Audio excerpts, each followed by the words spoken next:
So I had a question from one of my viewers regarding the Moza iFocus. So this little device is the older model. So it went with the Moza Air Cross, the Moza Air 2.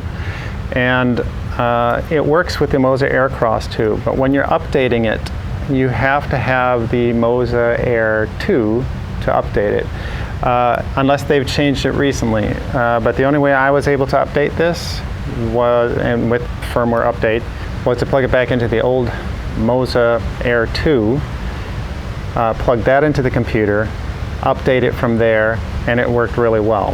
My Moza Air 2 doesn't work because there was a hardware issue that I wasn't able to get it back to Hong Kong in time to get repaired. So in the meantime, I went and got the Moza Air Cross 2, and I'm not regretting that at all. So that's my main one that I'm using right now. And so the only problem with this, however, is I still have to use the old one. So even if the old one isn't working well, it's still the connections between the USB on the computer to this still works. And I can update the firmware to this through that. And then that way it allows this to work well on the Moza Air Cross 2. So that's one way to do it. That's the only way I know of to do it. Otherwise, you get the mobile one, or the mini one, the new model, which I'll put up here somewhere. I'll have links in the description too if you want to purchase those with my affiliate links, so that you can help support the channel. The other question somebody had was that they were talking about no matter how tight they put this on here, the wheel kept clicking or spinning off of the actual tread. So there's a couple of reasons why that will happen.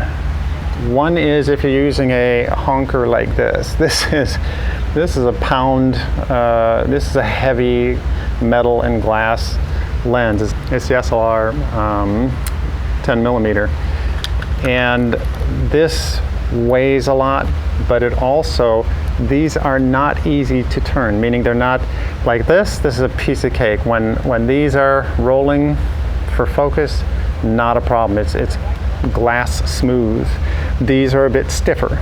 So when you have something stiff like this, it's going to make the motor work a little bit more.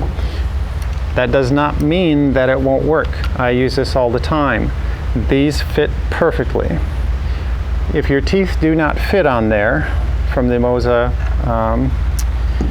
iFocus, then what you need to do is, there are aftermarkets, I'm going to put some links in the description below, but they're basically bands that fit around your focus ring, and they will give a bit more teeth to it. So they'll either change the pitch or they'll change the depth, and you should find one of those that works well for you. The other thing that it may not be working well for is that when you're applying the rods here, let me go grab one. The other area that might be a problem is that when you are putting this on here, so the rail rods, where this turns, because like right here, so right now it's nice and firm, and it's firm going in a clockwise, looking at the camera, clockwise rotation. When you're looking at it, it's going a counterclockwise rotation. When this is on here, and you have the teeth moving against the teeth of the lens itself, as this rotates up and down, if this is loose in any way, shape, or form, it'll slide on that.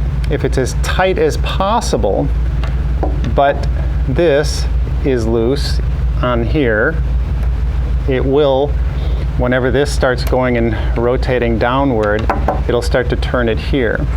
So your best thing that you have to work out to fine-tune this is when you're setting this up here on your teeth against the lens itself, you're going to look at how best to place this on here.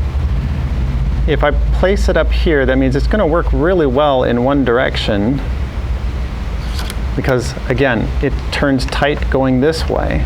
So if I'm running it That means all of my motions, all of my cranking it this way will help tighten it on the rail.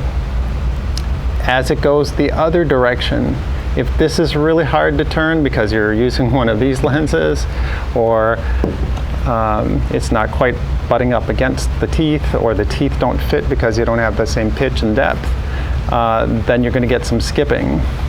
If it really does bind well, but you're going in this other direction, and this is really tight to it, what it will do, it will unwind according to how it naturally removes itself as you're taking this off. It turns this way freely.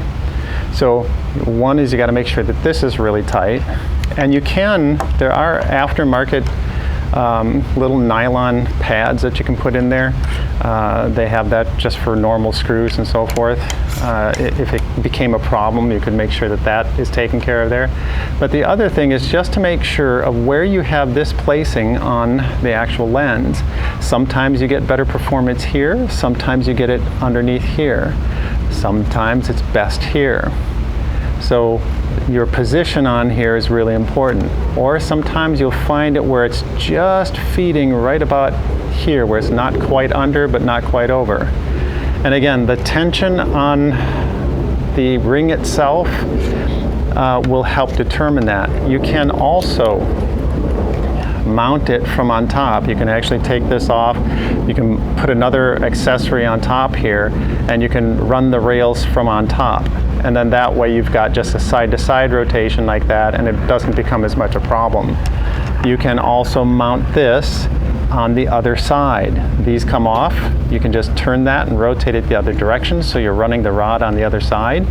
And again, you can run it here, on that side, and so forth. So those are some of the things that you have to look at with regard to making sure that that runs really well, butting up against its teeth like that. Like I said, this lens, it's built for it. I mean, you can see the teeth fit just perfectly on that. I don't have any problems with that. The only problem I have is because this is firm on turning, if I do not have the rail tight and I do not have this tight on the rail, what happens is I will get that movement. So it will skip.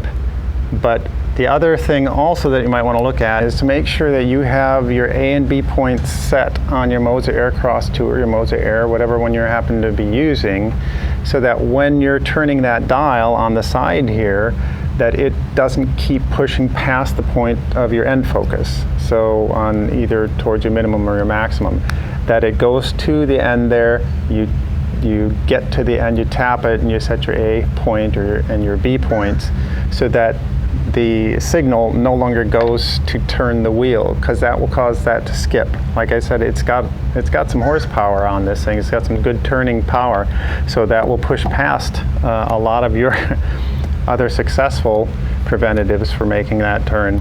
So make sure that your A and B points are set really well, and you won't have that pushing past that. So that should take care of that problem. Okay, I hope you enjoy that.